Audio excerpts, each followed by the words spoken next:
welcome back to Learn Fiore, being shot at beautiful Penzic War in Slippery Rock, Pennsylvania. Today's video is about multiple intention attacks, which we are going to work up to by talking about feints, and a particular kind of feint I call a pattern feint as well. So a feint is technically a false attack, but I want to encourage you not to treat it as a false attack. I want you to treat it as a real attack that's going to land if your opponent does not respond appropriately to it.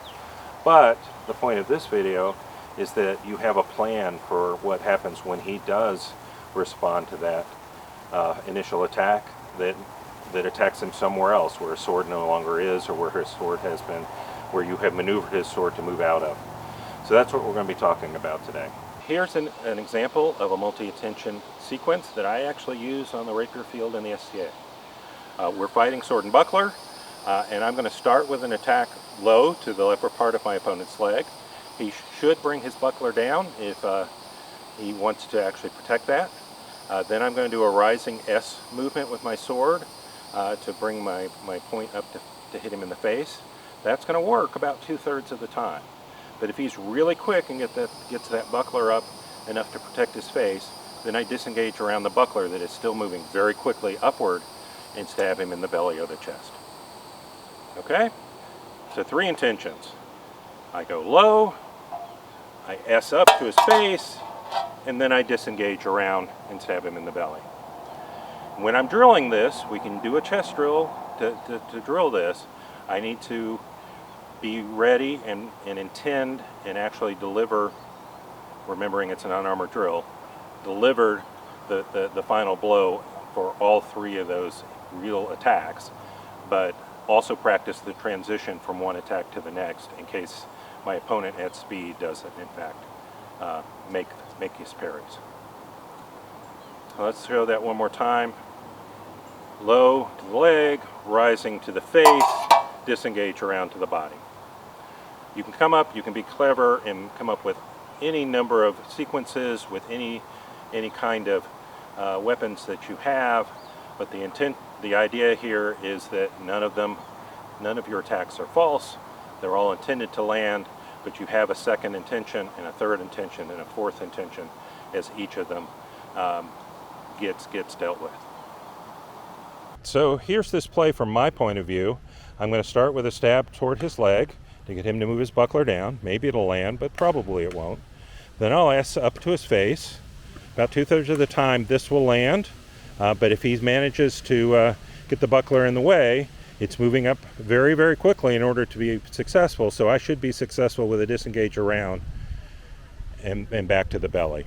He has a very low chance of reversing a second time and blocking that shot.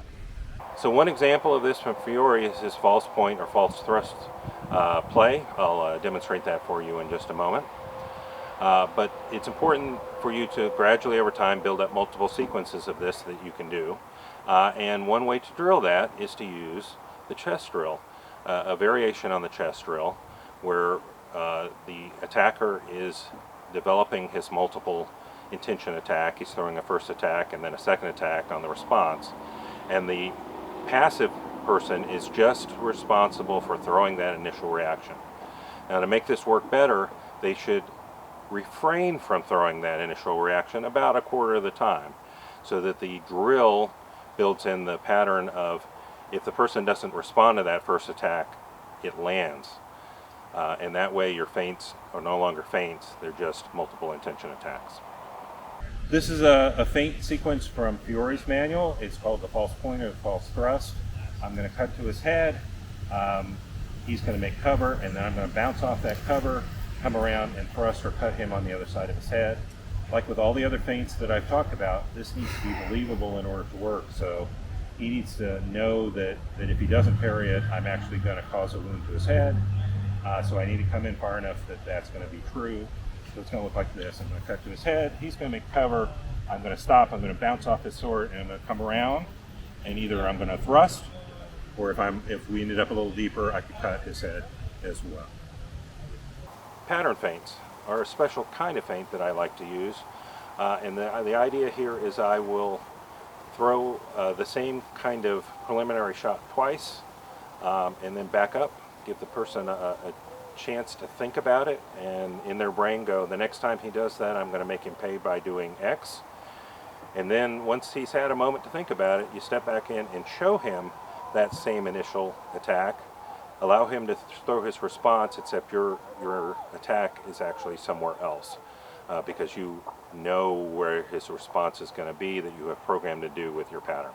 Another point I want to make is that pattern feints are risky. You are spending time in measure making false attacks, so I do not recommend these for a speedy opponent that's gonna leap right at you given the smallest chance. If you have a passive opponent that you're trying to build an opening for, this is perfect, because they won't respond when you do your probing initial couple of attacks. Give them a moment to come up with their devious plan to respond to your probing attacks, and then make them pay for responding in the wrong way. So I hope you enjoyed this. If this worked for you, please like and subscribe. Please comment on other ideas that you have or other ways of looking at this, and I'll see you later.